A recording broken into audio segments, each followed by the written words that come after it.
Good afternoon. Thanks for joining us. Our planet is warming, and with that, the rise of more extreme weather and fears about when the next heat wave, wildfire, or flood could strike. How worried are you about the climate crisis? How are you coping? And in our second half hour, it's that time of year, luscious, juicy tomato season. Call us and dish on your favorite tomato recipes. I'm Lien Yeung, in for Michelle Elliott. Welcome to BC Today.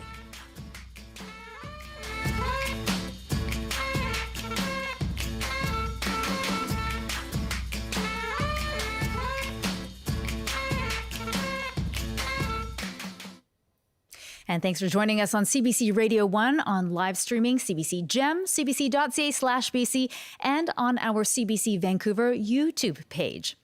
If you're feeling worried about the state of our climate, you are not alone. It's a reality facing many in our province. BC has currently 65 evacuation alerts and orders from wildfires, floods, and landslides. Mental health professionals are recognizing climate change anxiety as a very real disorder. Symptoms range from increased stress and sleep disturbances to severe depression. Last year, a Yale Medical School study of 10,000 young people across 10 countries showed that nearly 60% reported being very or extremely worried about climate change, and 84% were moderately worried. We're asking you today if you share in those worries about climate change. How are those fears affecting your daily life? And how do you cope? Call us at 1-800-825-5950, 604-669-3733, star or pound 690 on your cell phone. You can also email us at bctoday@cbc.ca. My first guest today is Britt Ray. She's the director of Stanford Medicine's Initiative on Climate Change and Mental Health and the author of Generation Dread, Finding Purpose in an Age of Climate Crisis. Welcome to the show, Britt. Hi, Leanne. Thanks for having me. So a very interesting area of study. I wanted to know, I think a lot of us share in some of these worries, but what sparked your interest in this topic enough to study it as an area of research? Well, to be very frank, it was my own climate anxiety, which peaked a number of years ago, working as a science journalist, which I was at the time, coming across many dire scientific reports about the climate crisis that indicated we really need to transform the systems in which we're living dramatically, boldly, through emergency measures, really, in order to be in line with what the science says must be done to safeguard a climate and protect the habitability in a safe way where children can thrive in the future. But, we see that our leaders aren't really paying attention to that. And the inadequate action that is being taken by nations just really isn't up to snuff. And so when my partner and I were considering what it means to bring a child into this world where we weren't seeing enough action, that provoked a lot of distress in me to even have to ask the question, which I'm far alone from worrying about. I started to do some research, looking around at how millennials and those younger Gen Z, Gen Z, we might say in Canada, were questioning whether or not they felt it was appropriate or okay to bring kids into this dire climate crisis, which isn't being responsibly responded to. And it was really from doing that research that I realized, oh my goodness, there's a mountain of ways in which the climate crisis is psychologically affecting people, impairing mental health. Of course, we have the direct stressors like wildfires and hurricanes and floods. We've got this chronic anxiety or a sense of not being safe given what's happening with the climate crisis when we extrapolate into the future. And extreme heat really can tear away at well-being in many ways we could get into. So I would just say the book came from my own personal distress, but then once I did the research, I saw there's so much more to be done here and evidence gaps to fill. So I changed my academic investigation route and became a researcher in this space. Very interesting. I have to tell you that, I share in that distress and that conversation you had about family planning. We've had it in our household as well, just because of looking at all the chaos and climate change in the world. So I want to know a little bit more about the research that you did do for your book about young people and climate change. What did you find? Well, that many are very distressed. And thank you for sharing that this has shown up in your own relationships too. This is very normal for young people today who are factoring their climate awareness into very intimate details of how they're planning their life, not just around whether or not to have children or what family might look like for them, but where to live, what kind of education to get, how to prepare themselves for a climate change future in ways that their schooling currently is not. Ideas around basically just the investments of time and training and ways in which they're going to be spending time. So it has economic implications, socioeconomic implications. But then in one study that we did of 10,000 16 to 25-year-olds around the world, we were looking across low and middle and high income nations. My colleagues and I found that 45% of young people globally say that their daily functioning is being impaired by their climate thoughts and feelings. So that means getting in the way of eating, sleeping, concentrating, playing, having fun, that sort of a thing. 75% of youth globally say that the future is frightening to them. 56% said they feel humanity is doomed. 39% expressed hesitancy to have their own children one day because of the climate crisis. And also these thoughts and feelings were significantly associated with a sense of being betrayed by governments and lied to by leaders on this issue about how much action is being taken when they weren't seeing that to be the reality case.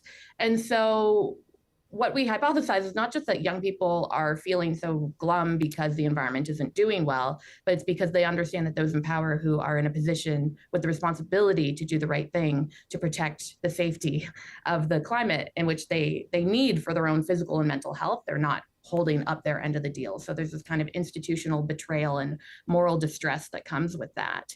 But, it's not just young people. People of any age are voicing climate distress. It really just depends on if you have a sense of environmental identity, you feel connected to the more than human world, to nature, to biospheres that we depend on. And if you understand that your own health is tied up with the health of the environment, and then you look outside and you read the news, and you encounter climate disasters, well, then you understand that there's a real global threat at play. And it makes sense to be anxious or distressed. But the quest is how to not let it impair your functioning and how to instead find ways to integrate it and gain insights from that distress about what we ought to do together collectively to fend off the danger so it can be harnessed and help move us towards action. Because there's still a lot that can be saved and a lot of further harm that can be mitigated if we're clear-eyed about that now.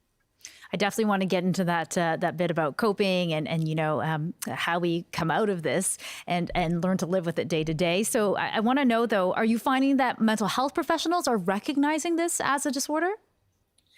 So actually, it's not being recognized as a disorder. And this is really crucial to underline, because if it were to be something in, a psychiatrist's office that they give you a diagnosis for, it would imply that it's pathological to feel climate anxiety. But many researchers and clinicians have stood up to say, you know what? There's absolutely nothing pathological about this. This is not catastrophic thinking based on perceptions that are not realistic. This is an appropriate and reasonable response to be distressed about what's happening to our life support systems, right? And so it is in that way a sign of health to feel any climate distress at all. It's a wakefulness to reality. It's a connection to and compassion for all that's in harm's way. But as mentioned, we want to make sure that it doesn't reach levels that do become functionally impairing, which is when we tend to think about something being a disorder. Right. Very interesting. All right. Let's head over to the phones. We've got our first call of the day. And we've got a call now from Liz, who's in Victoria. And you work as a counselor, Liz. Tell us how you see the issue. Yeah, I've been finding that I've had to use a lot of my tricks on myself, which I'm glad to hear that the expert has also experienced, because I'm finding it very distressing. I have a really young niece, and she's just turned 2, and she loves to play a game where she says, "I'm a mama." And then I think, is that ever going to happen for you? Oh, there's something we're going to have to tell you, honey. It's going to be hard. So I have a couple things I like to do with clients. I've worked with clients who've been through really awful trauma in their lives. And I really like the kind of counseling called acceptance and commitment therapy, where we notice what's happening to ourselves and we have self-compassion and we're super kind to ourselves. And then we think, okay, if this is where I am, what can I do? What's important to me? And how can I move forward from here? Yeah. That's a really great point, Liz. Thank you for that. I think self-compassion is important in this. And I've got a 2.5-year-old, and sometimes I look at him and I wonder, I'm like, will you be able to play outside whenever you want as, we go through the generations, even as he grows up? Thank you for calling, Liz. And so, Britt, I want to come back to you. How important is self-compassion and, finding this, like, what can I do to be able to cope with this distress? I thank the listener for that comment. It's so key. And acceptance and commitment therapy has been held up by many climate aware therapists as something that's really useful in this space. So self-compassion is what we all deserve, right? None of us are putting fuel on the flames with our actions alone. We are caught up in a fossil fuel defined system. And these are structural changes that are needed, that are personal actions, not using plastic straws and getting an electric vehicle and worrying about the packaging of the food items we bring home and so on and so forth. That's never going to cut it. This is not down to our recycling habits. This is about political and structural change. And therefore, no individual can reconcile it within themselves. And we have to be compassionate with our, limited ability within that, and then still move towards pushing the needle for as much positive outcome as we can. I'll just briefly share a mantra that a reader shared with me that they wrote, and I think it sums it up nicely. I am one person. I did not cause this mess alone. I cannot fix this mess alone. I have to live in a society that doesn't support good choices, so I must make compromises. If my mental health fails, I will not be able to contribute or fight. I'm not a bad person if I have limitations. I can't always do more so that others can do nothing. I'm not perfect. I'm not pure. I'm not tireless. I'm only human, and I'm doing what I can. And then I get back to work. And I think that kind of says it all. That's a really great mantra, some sort of self-acceptance, validating your feelings that, we are just but one person, right? We do want to each take steps, but of course, just trying to find a way to square those feelings. All right, we've got another caller. We've got Alexis from the Slocan Valley. So Alexis, you've made quite a big decision based on your fears around climate change. Tell us about that. Absolutely. So back in, I believe it was 1986, I was 24 years old. I was. And I chose then not to have children because it was obvious that we were in some serious trouble, because that's when there was a massive ozone hole. And I lived in Vancouver at the time, and on October 31st, I was suntanning. Instead of it raining, I actually got a burn on already tanned skin and knew that there was something seriously wrong, and I chose then not to have children.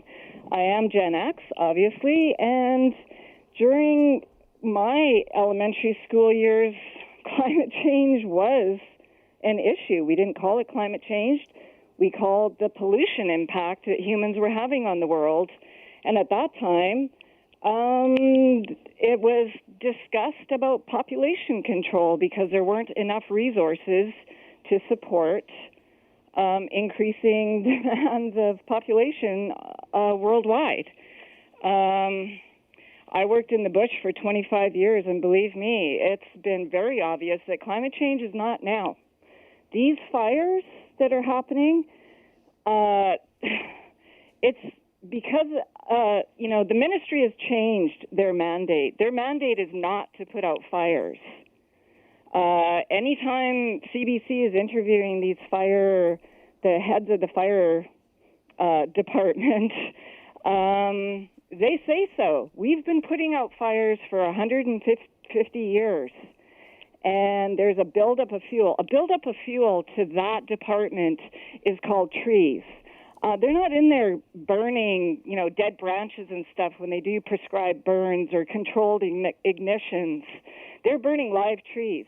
My watershed has been destroyed. I actually have no water right now because they burned in Trozo Creek 39 days of backburning. What is backburning? It's when they take huge 45-gallon drums of diesel mixed with gas and burn the land. Right. So, Alexis, you have been feeling this for a very long time. And of course, it's shaped your life very significantly. And so how are you coping with it? What are you doing to try and alleviate some of those feelings now? Well, it's a continual anxiety because the forces that are in control are out of control. And what I mean by that is there's a huge, in 2017, the IPCC report said we have 7 years with which we are needing to do, not in 7 years, and the media changed it to we have 11 years, and then it became 15 years. Well, here we are 7 years, and we're experiencing. There are wells that are dried up in the Slocan Valley. We have been in a drought for over 20 years. This is the inland temperate rainforest. Believe me, it used to rain for 2.5 weeks every spring. And people that have moved here, because now that it doesn't rain here all the time, and snow like mad, like we used to get, over a foot of snow overnight whenever it would snow, 1.5 feet of snow. It used to be you could get snow right into the middle of April. There used to be snow on the mountains here right into July and August. High water used to be July. Now our freshet was the end of April, was the end of the water. The water was already, my creek is practically dried up. Yeah, Alexis, I think a lot of people would agree with you in that they see the effects of climate change right upon us right now. So, Britt, I want to take this back to you because, obviously Alexis really made a huge life decision back when she was 24 years old, shaped by her concerns around climate change. How often are you seeing that people are actually making these life-changing decisions and letting it affect their daily lives because of these fears? So it's very common. There are polls, nationally representative polls in the United States to say that 78% of Gen Z are questioning whether or not they're going to have kids because of the climate crisis. Similar for millennials, but just a few percentage points lower in that global study of 10,000, looking across countries like Nigeria, India, the Philippines, France, Finland, very diverse sample. We see that globally it's 39% of 16 to 25-year-olds who are saying that, which is a significant chunk. So I think it's interesting that the listener actually chalked up her decision to the ozone hole. And I just want to remark that that global threat was addressed through policy change, through the world coming together to change behaviors and enact a treaty that would allow the hole in the ozone to be repaired. And humans have actually had these remarkable moments when we've pulled together around landmines, around nuclear war, around the ozone hole, to have a non-proliferation treaty, an agreement that, hey, these are basically weapons of mass destruction in different forms that are threatening our ability to live and be healthy, and we need to put a cap on it. And the moment has come for that with fossil fuels too. There's a fossil fuel non-proliferation treaty. There's global momentum building behind it. The WHO and hundreds of medical professional organizations have signed on. We need to get this clear. We cannot cope in the climate crisis long-term with our anxiety and distress if we are not matching it with all-out action to stop the proliferation of new infrastructure of coal and oil and gas, right? We need to get this at the root because if we keep putting gas on the problem, so to speak, fanning the flames, well, then the temperatures are going to continue to warm and we can't fight physics. That's going to hurt our communities and we're going to have more disasters and trauma, and it's not going to be nice. It already isn't nice. We need to do the responsible thing and push for a fossil fuel non-proliferation treaty. So I just want to say that we have these historical emblems of hope from being able to stand up and be adults and mature and do the right thing. We have an opportunity now with some real heavy hitters behind this campaign, and there are others like it. And fortunately, we're in a moment where medical institutions around the world are realizing this is a planetary health issue. Like, our human actions have steamrolled the planet to such an extent that all of the outcomes of that are coming back to bite us as the number one threat to mental health and physical health. The climate crisis makes us sick across affecting air pollution, nutrition, spread of vector-borne diseases, and more. And because medical professionals are fortunately, the most trusted individuals in society, poll after poll shows, the fact that we're getting that kind of public health argument underscoring why we need action, why we need to stop the supply side of fossil fuels and foster a green and just transition. Hopefully this can get us beyond the many decades of thumb twiddling where this has been an unfortunately politicized issue. It's not a political issue whether people want to be safe and healthy and live and have their kids be able to enjoy Earth into the future, right? So I thank the connection to the ozone layer because it does show us that we can actually do this.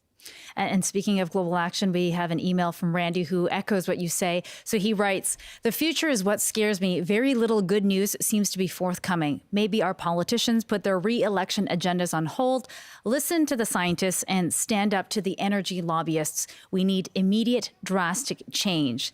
And on the other hand, though, very interestingly, we're seeing a note from Patrick who writes, "My level of worry about climate change is zero. There are so many things for us to worry about in this day and age. Worrying about something that someone else is doing, foreign countries, etc., is out of our control." Have you heard that kind of response as well, Britt?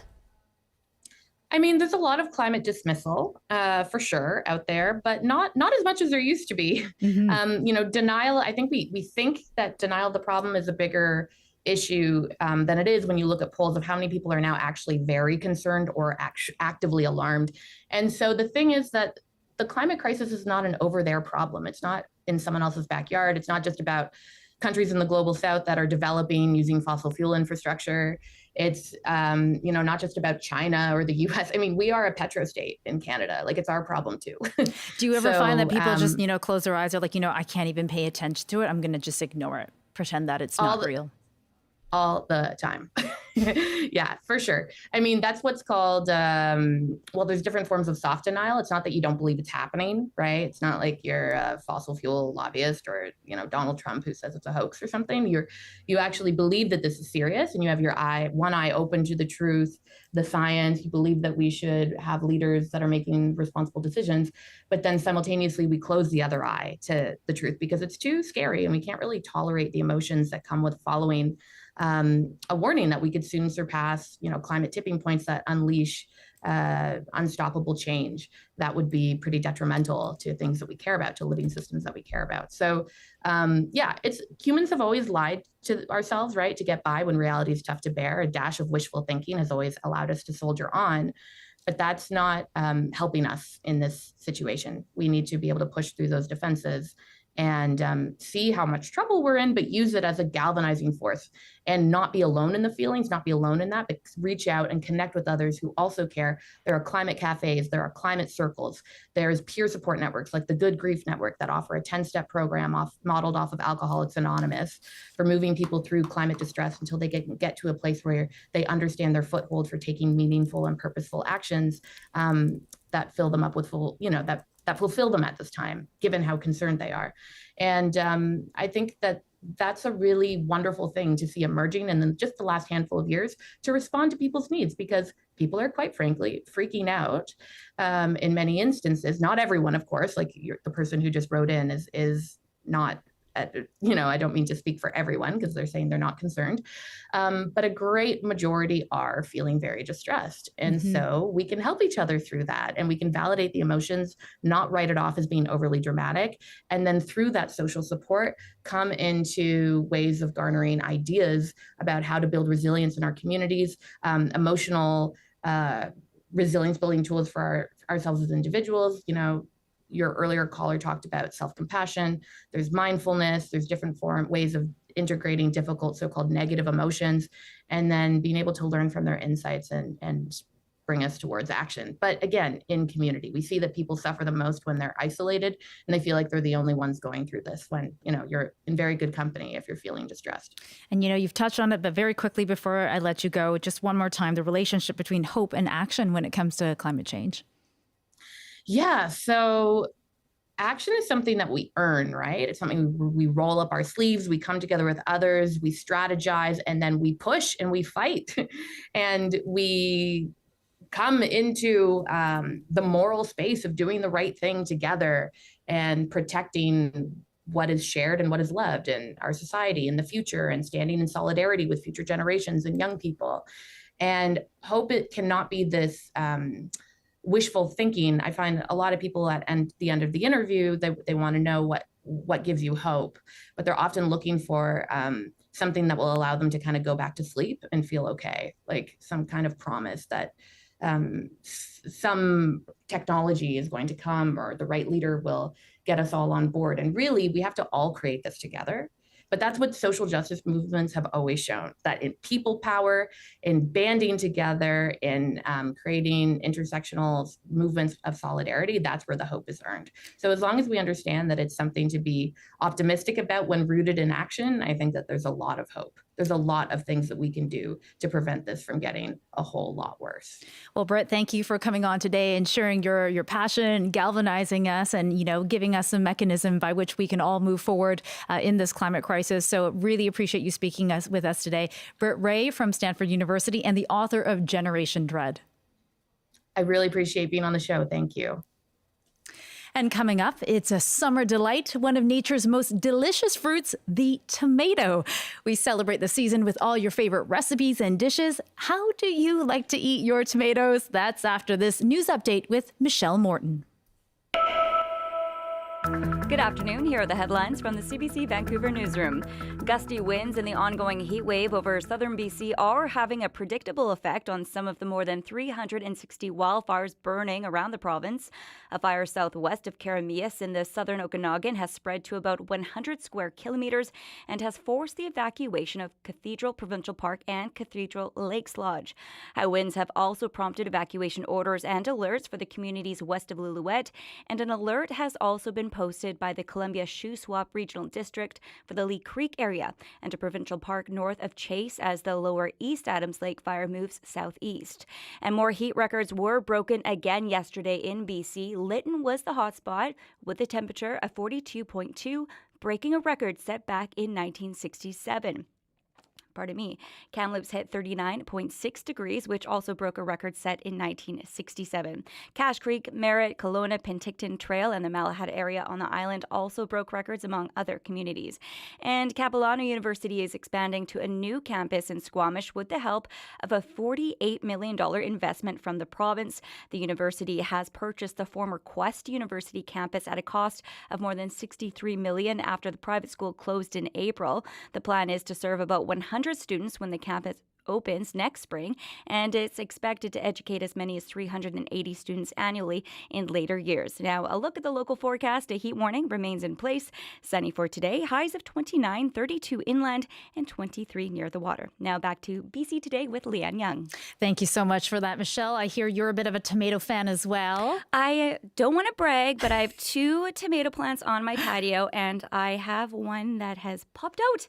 Finally, it's about the size of a nickel. And I'm so proud. Oh, excellent. Just slowly let it ripen. It'll be beautiful. Yes, and I cannot wait to just, live off the land on my patio. There you go. It tastes better when it's your own, right? Absolutely. All right. Blood, sweat, and tears. Absolutely. Thanks, Michelle. Thank you. And welcome back. Thank you for joining us on CBC Radio 1 and live streaming on CBC Gem, cbc.ca/BC, and on the CBC Vancouver YouTube page. In Williams Lake, you're hearing us at 92.1 FM. And hello to everyone listening in Ucluelet at 92.7 FM. Well, we may be nearing the end of summer, but there is a plethora of produce still available in BC, and tomatoes are at the top of the list, with everything from heirlooms, aromas to cherry tomatoes on display at farmers markets. The ways you can eat them are endless. We want to hear from you. What are your favorite tomato recipes? Are you growing tomatoes? How do you like to eat them? Call us at 1-800-825-5950, 604-669-3733, star or pound 690 on your cell phone. You can also email us at bctoday@cbc.ca. And joining me now, 2 chefs, Vish Mayakar, head chef at Pepino's Spaghetti House and a recent competitor on Top Chef Canada. Hi, Vish. Hi.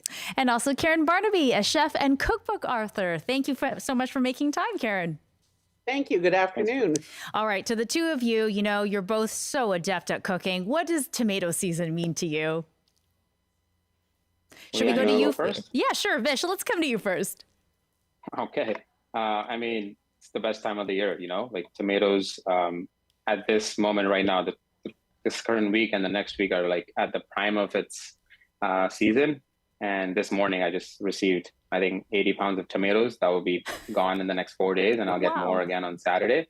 I think it's the most wonderful time of the year.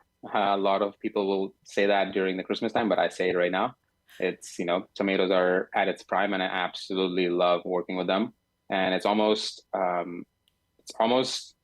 sad when it's like we talk about summer coming to the end of its season, but tomatoes right now are still at its prime. We had to book someone that was tomato obsessed. Perfect. And so, Karen, what about for you? What do you love about the tomato season? I agree with Wish. I think it's the most delicious time of the year, and I actually have a whole bunch of tomatoes that I picked this morning. Oh my gosh. Thank you for showing us. Gorgeous. From my deck, and some tomatillos as well. Same family. Stunning. So with so many different varieties of tomatoes, is there one that you like to cook with? What are you going to look forward to cooking with from your bowl there, Karen? What I like doing is I like cooking with smaller tomatoes. I think they're more flavorful. If I'm making a large amount of something, I will use bigger tomatoes, but I think the small ones are perfect for making, I call it a smashed tomato.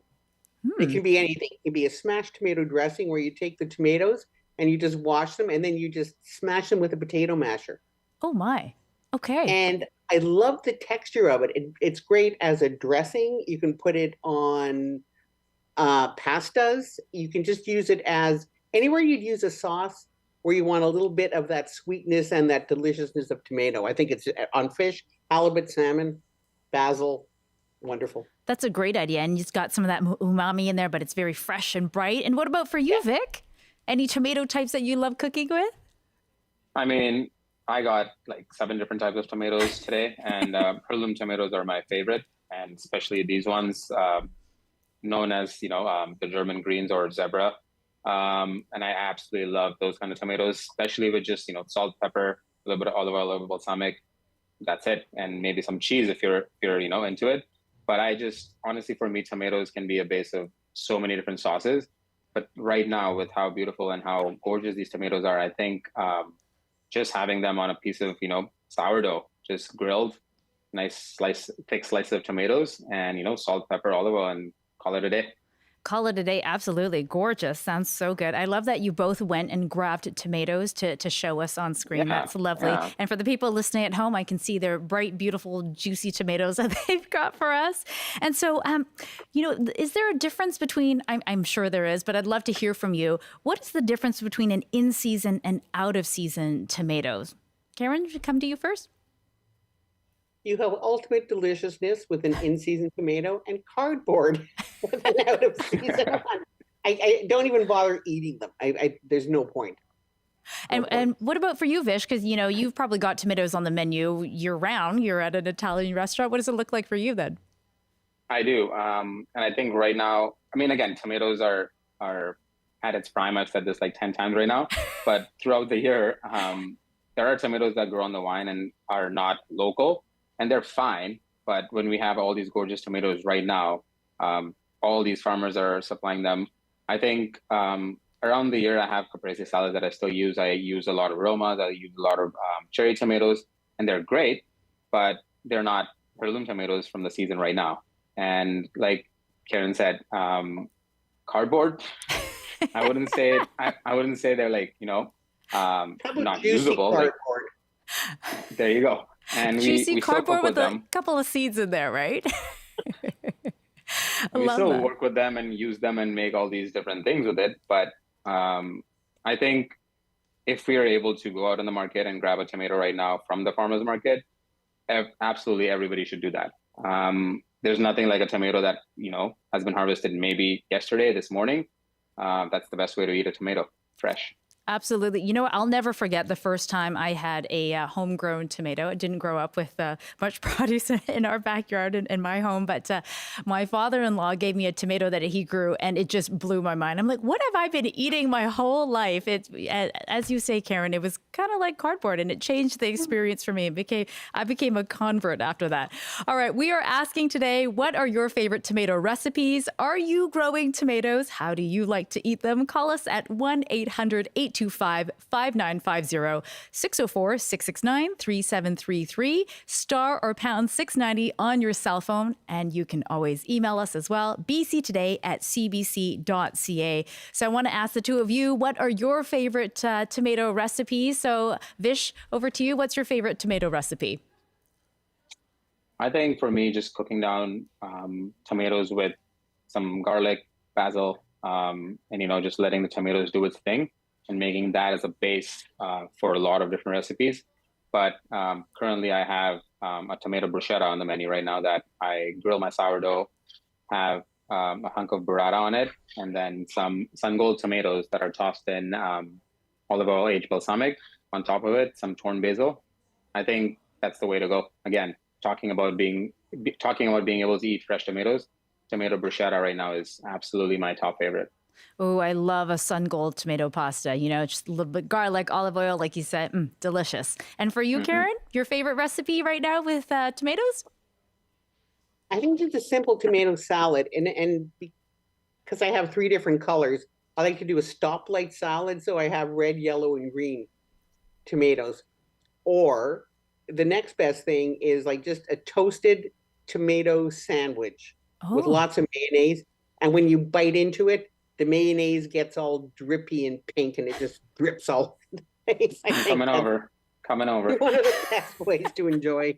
We're all coming over to Karen's place. We've got to have one of those. And I saw that big bowl of tomatoes. You're going to have plenty to share. That's great. Yeah. Love it. All right. So, and Vish, I want to know, because you're cooking at an Italian restaurant over at Peppino's, but you were raised in Mumbai. How do you see tomato usage differ in those cuisines? I mean, to be honest, it's not a whole lot of difference because my background is Indian and there's a lot of curries. And again, what are the bases of curries? Tomatoes. So I've grown living and cooking with tomatoes so much. And I don't think it's a newfound love for tomatoes. It's always been.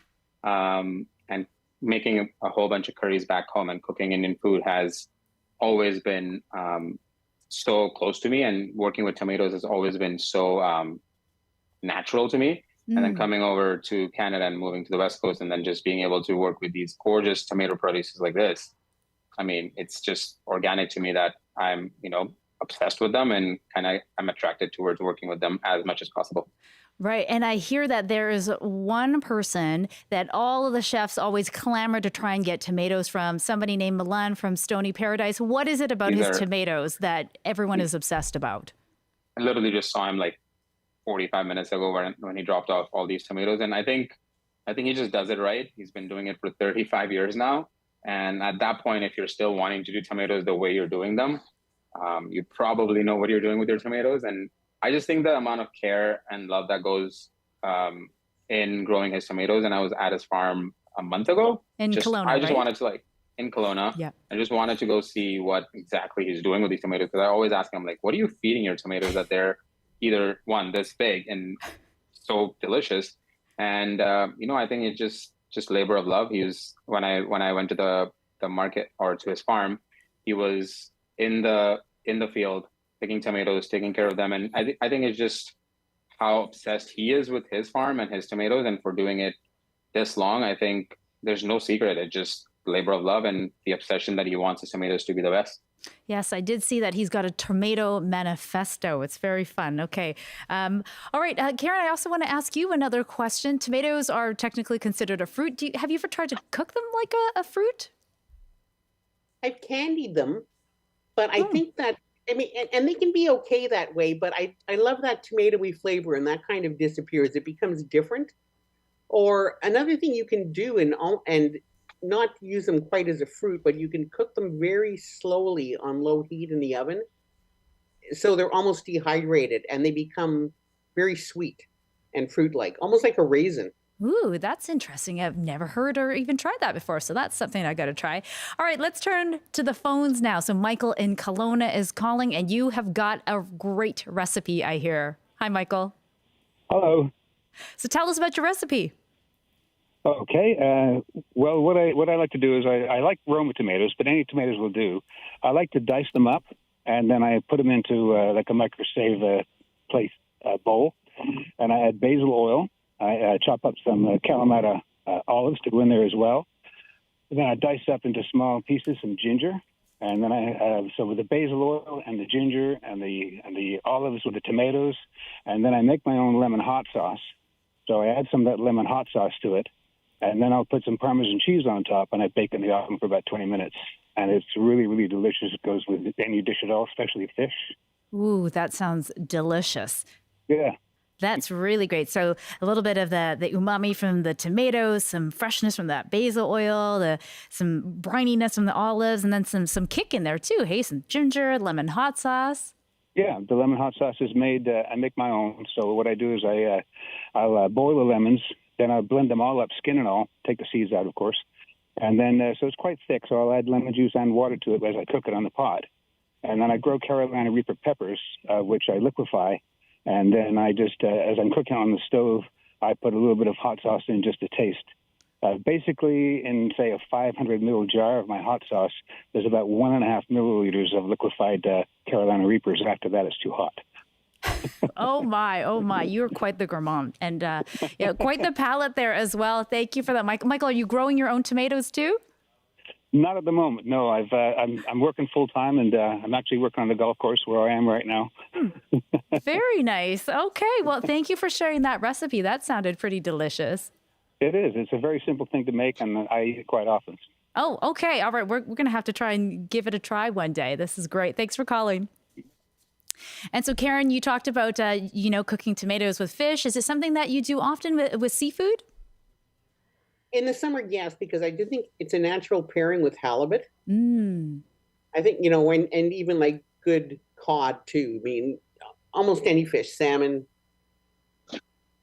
And what's good with salmon is if you do the tomato with just a little bit of horseradish. Oh, yeah, that's for sure. That's nice. Gives it some bite there. And Karen, so you also do some work with Goodly Foods. So you're rescuing tomatoes from becoming food waste. Tell us about that, because I feel like the tomatoes are often the ones kind of left in the fridge, which you're not supposed to put in, as I learned. Right. That goes to waste. Goodly is a social enterprise. And what we do is we rescue tomatoes on the wholesale level, not in grocery stores, but wholesalers getting crates of tomatoes.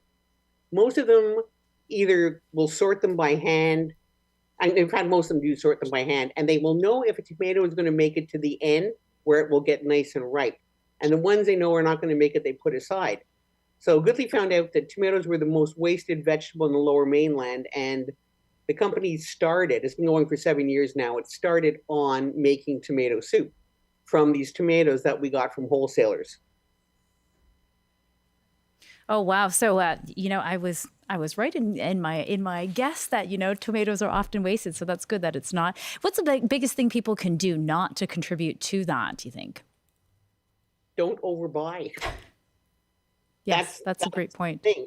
Yeah, because people, and I think if you can just spend a little bit of time and plan out roughly what you want to eat in a week, mm-hmm. then you can shop accordingly. I mean, you don't have to shop every day.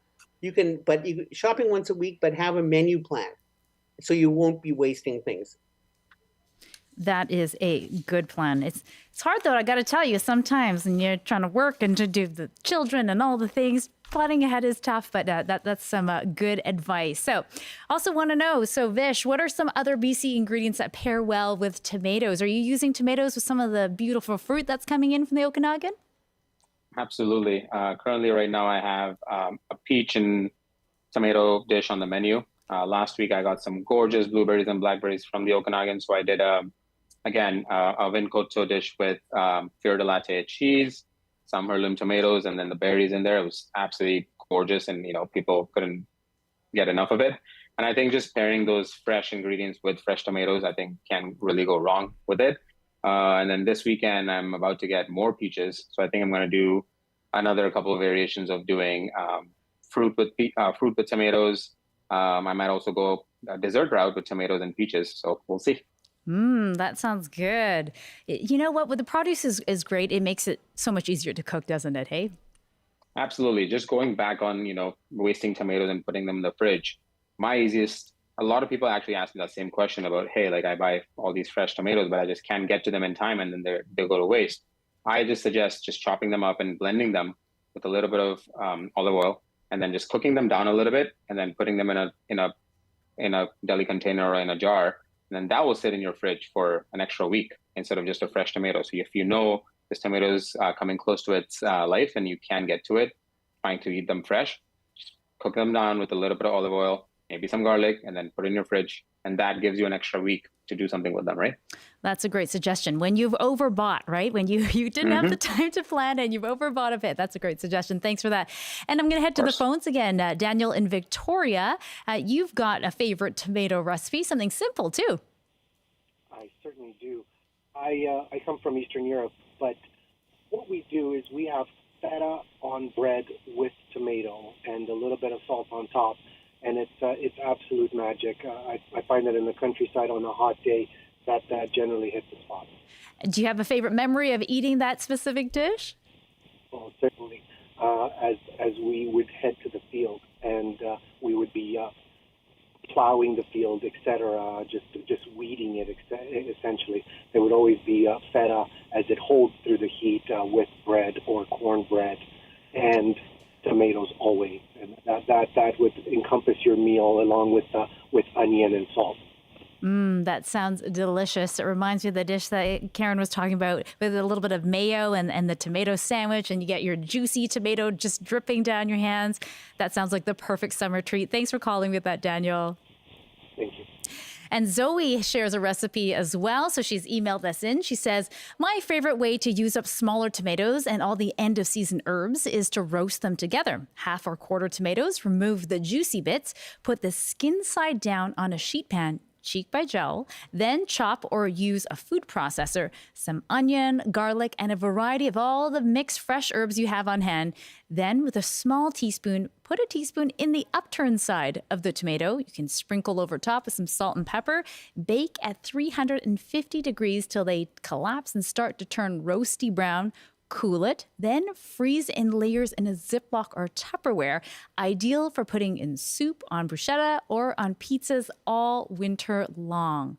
That sounds delicious. Thank you for that, Zoe. And that's kind of like what Vish suggested, right? By putting that in your freezer or your fridge, and you get it to keep it for a little longer. And Kelly also emails us and writes, we have a few heirloom tomato plants and are enjoying lots of fresh tomato salads with my homemade pesto, balsamic feta or burrata, and also a toasted tomato sandwich is fantastic. There is just something about cheese and tomatoes that go together so perfectly. Would you not agree, Karen? Yes. Yes, right? Match made in heaven. Right? There's just something about that. It's just the fat and the acid, just the perfect thing to do. All right. I've also got a couple of more questions for you guys. And so, Vish, tell me, you are thinking also potentially of doing a special tomato menu over at the restaurant. What's that going to look like? I mean, again, talking about tomato obsession, maybe, it's just in the works, but maybe doing a dinner that just revolves around tomatoes. That's fun. And we were just spitballing some ideas and thought of, why wouldn't we just want to do like a 5-course, 6-course revolving around tomatoes, and every course will have tomatoes. I know it sounds crazy, but I don't want to do it. So we'll see. And we only have like 3 more weeks, I think, for the peak tomato season. So has to work in the next 3 to 4 weeks max. So we'll see. Okay. All right. Yeah. Just a little more time left. And Karen, I wanted to come to you. So any ideas? Are you going to be cooking with tomatoes tonight using something from that bowl? I think I'll be making, one thing I forgot to talk about was gazpacho. Because gazpacho is a wonderful way to use summer tomatoes. So I'll make gazpacho. There's good cucumbers around now too. Gazpacho. What else would you put in that gazpacho other than the tomatoes? Just a bit of cucumber. A little bit of onion. I like to do is, oh, sorry. Oh, you go ahead. I puree the tomatoes and then strain them. So I just get the tomato puree and I use that as a base for the soup. And then I dice up cucumbers and dice up a little bit of onion, salt, pepper, olive oil on top. So you can just have the beautiful tomato flavor with a bit of crunch from the cucumber and a little bit from the onion. Sounds perfect. All right. Well, thank you to the both of you for taking your time out of your lunch hours to talk to me more about food. That was wonderful. So Vish Mayakar, the head chef at Peppino's Spaghetti House and a recent competitor on Top Chef Canada. And Karen Barnaby is a chef, cookbook author, and also does product development at Goodly Foods. Thanks to the both of you. Thank you. Thank you. And in the vein of staying hopeful about the environment, a story of community now. Every month on the lands of the Seicum First Nation, volunteers gather to clear a species of invasive ivy. The organizers describe the work as physical decolonizing. It's all in an effort to make way for Indigenous plants to thrive. We are here in the Jim Forest doing restoration, healing the land, and there's tons of volunteers here today, which I'm really grateful for. Just to be in the forest and work with other people. I'm just here volunteering to pull the ivy. As I've been learning about invasive plants, I've seen that this forest needs help. And so I started this initiative 2 years ago, and people are helping me and helping us and my family. So if you look around the forest, there's ivy growing up a lot of these trees in these thick ropes. Step one of the project was going around and severing the bottom of the ivy there so that, everything above it will die. Taking the ivy off the ground, a lot of the trailing native blackberry has come back. There's little June plums that come up, ocean spray, there's trilliums that have come up. Now that we've given them space, they're just way bigger and happier. It's a very exciting opportunity to be able to work on this land. I've been kind of teaching my family about, the detriment of invasives and the importance of native plants. And so we're all kind of learning together as a family and reclaiming that knowledge together. I always feel way better having done this and feel like I did something. Decolonization is part of the reason I'm here. I call this work physically decolonizing a place. How under Indigenous guidance, settlers might be able to, better show up for Indigenous people on terms that are meaningful to Indigenous folks. And part of my time here is to explore my experiences here and how other people maybe interact with our hosts, with the land, and with what we're actively doing. A lot of people ask me, I want to be an ally and I want to do something and I just want to help. And I always encourage people, if you're physically able to be here and do the work, this is a tangible, feasible way to decolonize. And I think just taking that time and being present and being with other people, and you're there, you're working, you end up having these kind of unique conversations that you don't necessarily have. People when you're just outside working together, I think is very unique. And I think that brings people together. A year later, you come back and you're already seeing the native plants come back. And that almost feels like that instant gratification there. So I feel like the land has been shown love, and once you give something love, it gives you love back. And once you take care of a place, it takes care of you.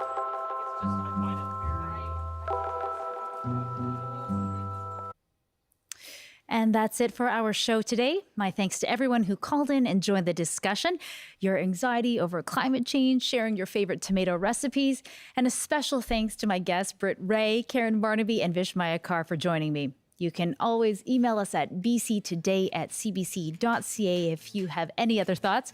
You can listen to the show again on the CBC Listen app and watch us on demand on the CBC Vancouver YouTube page. I'm Lien Yeung. Thank you again for listening and watching. Have a great afternoon. I'll see you later on CBC Vancouver News at 6 p.m.